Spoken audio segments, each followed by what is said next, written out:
السلام علیکم ورحمۃ اللہ وبرکاتہ۔ میری سوشل میڈیا فیملی، کیسے ہیں آپ لوگ؟ امید کرتی ہوں کہ آپ لوگ خیریت سے ہوں گے۔ میں بھی بالکل ٹھیک ہوں۔ تو چلیے، آج جمعہ کا روز ہے اور جمعہ کے روز آج کے خطبے میں نماز کی فرضیت اور اہمیت کے ٹاپک کو کور کروں گی انشاءاللہ۔ تو چلیے اسٹارٹ کرتے ہیں۔ الحمدللہ وکفا والسلام علی عبادہ الذین اصطفی، اما بعد۔ اعوذ باللہ من الشیطان الرجیم، بسم اللہ الرحمن الرحیم۔ اقیموا الصلاۃ ولا تکونوا من المشرکین، وقال علیہ الصلاۃ والسلام ما بین العبد والکفر ترک الصلاۃ۔ بڑے دن سے میں سوچ رہی تھی کہ آپ لوگوں کے ساتھ نماز اور اس کی اہمیت، فرضیت اور اہمیت پر بات کروں، اور میں بہت خوش نصیب ہوں کہ مجھے یہ موقع ملا ہے، یہ پلیٹ فارم ملا ہے کہ میں آپ لوگوں کے ساتھ جڑ پا رہی ہوں اور اسلامک چیزوں کو بتا پا رہی ہوں۔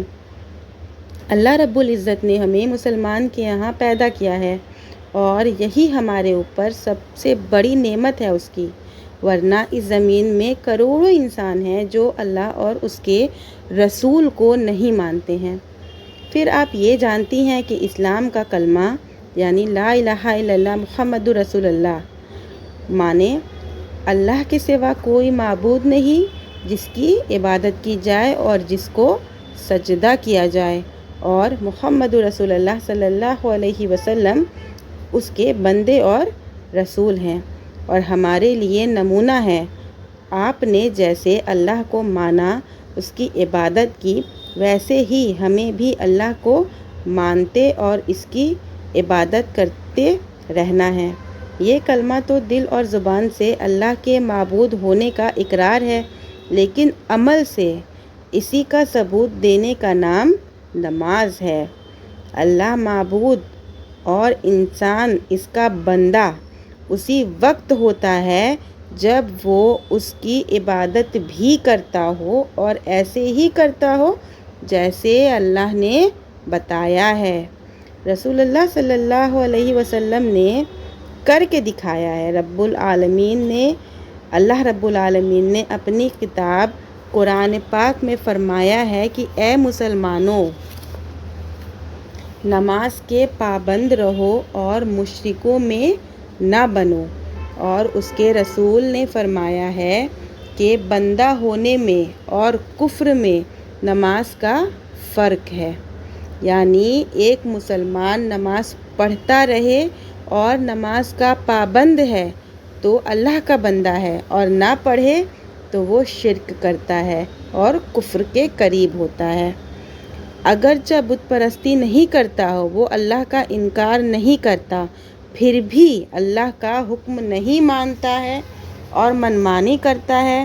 جب نماز کا وقت ہوتا ہے، اذان سنتا ہے تو اللہ کا یہ حکم ہوتا ہے کہ نماز کے لیے آؤ، لیکن بے نمازی کا دل نہیں چاہتا، اس لیے وہ اللہ کا حکم نہ مان کر اپنے من کی کرتا ہے۔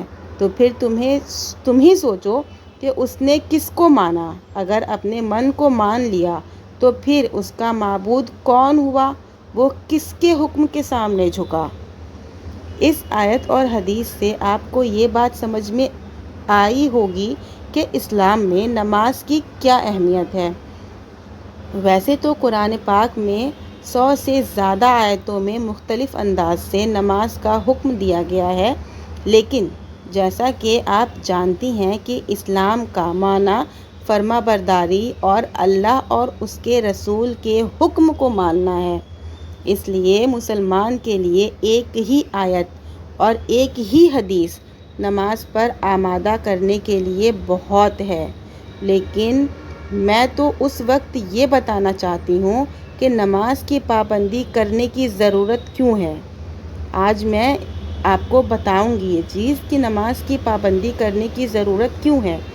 اس لیے ہے کہ نماز روشنی ہے، اسی کی روشنی سے آپ پل صراط پار کریں گے، یہی آپ کے ایمان کا ثبوت قبر میں بنے گی اور حشر میں بنے گی، کیونکہ سب سے پہلے نماز ہی کا حساب ہوگا، اور یہی آپ کے حوض کوثر پر مسلمان ہونے کی پہچان ہوگی۔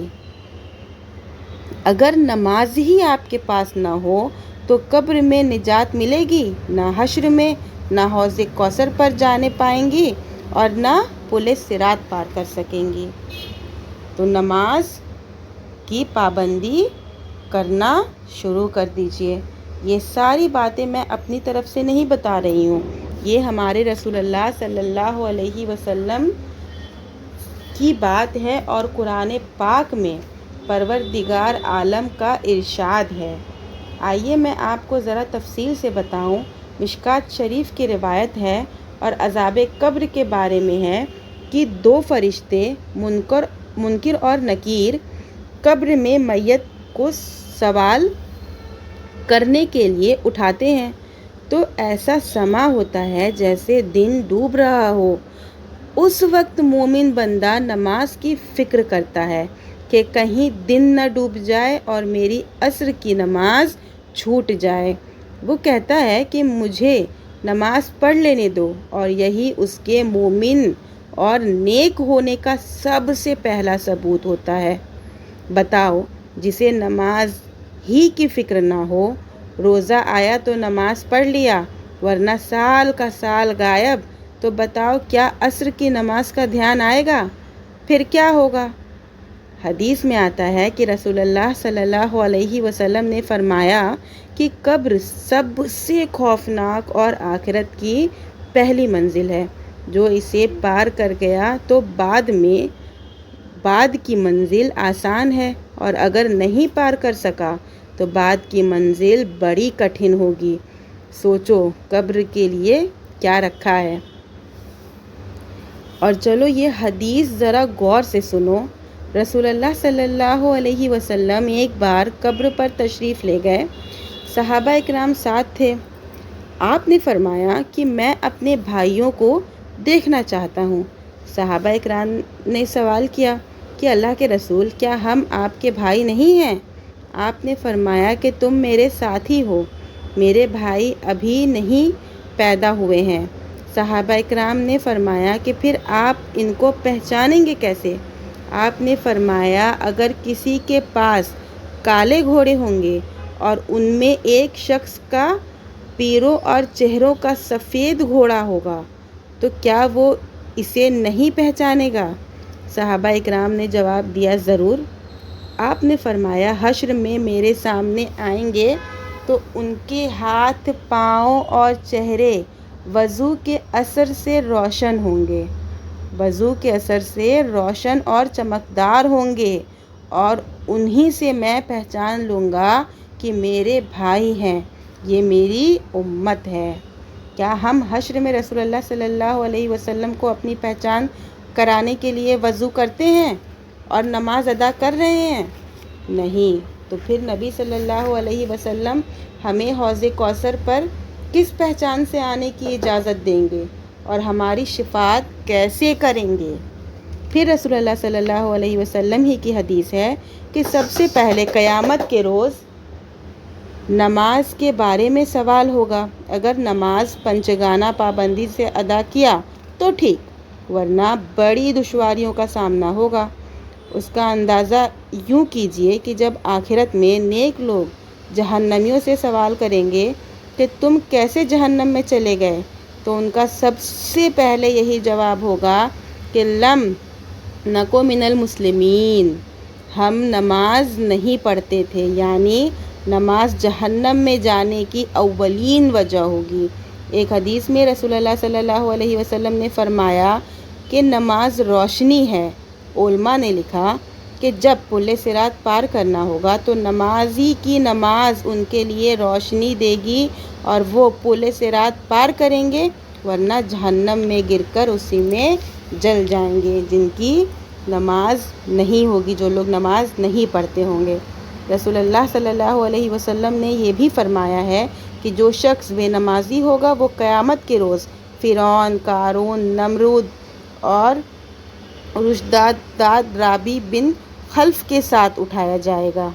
آپ جانتی ہوں گی یہ سب کون تھے؟ یہ سب اللہ اور اس کے رسولوں اور مسلمانوں کے دشمن تھے، اور ان کا ٹھکانہ جہنم ہے۔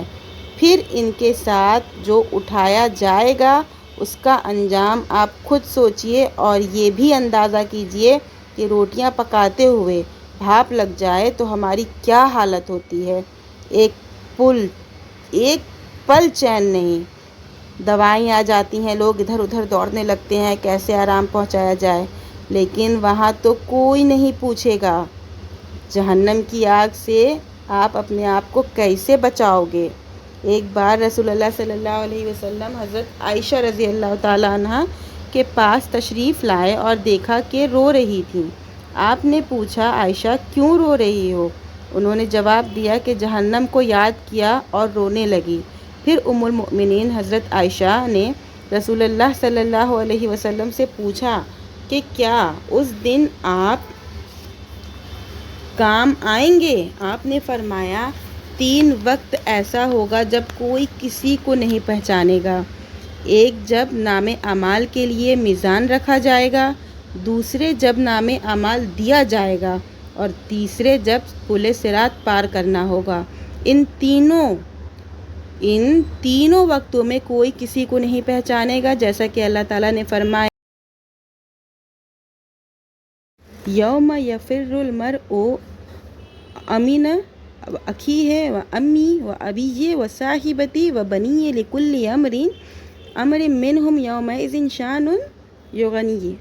اس دن انسان اپنے بھائی اور اپنی ماں اور باپ اور اپنی بیوی اور بیٹے سے بھاگے گا۔ اس دن سب کو اپنی اپنی فکر ہوگی۔ جب نبی صلی اللہ علیہ وسلم اپنی پیاری بیوی کی فکر نہیں کریں گے تو نیک عمل کے سوا کون سی چیز کسی کے کام آ سکتی ہے؟ اور نیک اعمال میں ایمان کے بعد سب سے پہلا عمل نماز ہے، جسے دین کا ستون کھمبا بتایا گیا ہے۔ رسول اللہ صلی اللہ علیہ وسلم نے فرمایا کہ نماز دین کا کھمبا ہے، جس نے نماز کو ثابت رکھا اس نے دین کو ثابت رکھا، اور جس نے نماز کو چھوڑ دیا اس نے دین کو چھوڑ دیا۔ اس لیے اب ہم کو فیصلہ کرنا ہے کہ نماز کی پابندی کرنی ہے، اپنے دین کو ثابت رکھنا ہے، یا نماز سے بے پرواہ ہو کر دین کو کھو دینا ہے، اپنی نجات کا راستہ کھو دیں۔ میرا خیال ہے کہ ہم میں سے کوئی بھی اس بات کو پسند نہیں کرے گا اور نماز چھوڑے گا اور اپنے لیے عذاب کا دروازہ کھول دے گا۔ اس لیے اس شعر میں اپنی تقریر پوری کر رہی ہوں۔ پڑھ نماز پنج گانا، نہ کر کوئی بہانہ، ہے اس میں تیری جنت ورنہ دوزخ تیرا ٹھکانہ۔ اب آخر میں اللہ تعالیٰ سے دعا ہے کہ اللہ تعالیٰ ہم تمام مسلمان بھائی بہنوں کو 5 وقتہ نماز پڑھنے کی توفیق دے اور نبی صلی اللہ علیہ وسلم کے بتائے ہوئے راستے پر چلنے کی توفیق دے، آمین۔ وآخر دعوانا ان الحمدللہ رب العالمین۔ آپ کو میری ویڈیو کیسی لگی کمنٹ میں مجھے بتائیں کہ آپ کو میری ویڈیوز کیسی لگتی ہے۔ ملتے ہیں نیکسٹ ویڈیو میں۔ اگر آپ کو میری ویڈیو اچھی لگتی ہے تو لائک، شیئر اینڈ سبسکرائب کریے، فالو کریے مجھے فیس بک پر، ٹیلی گرام چینل بھی بنائی ہوں میں نے اپنا، وہاں بھی آپ مجھے بات کر سکتے ہیں۔ وعلیکم السلام ورحمۃ اللہ وبرکاتہ۔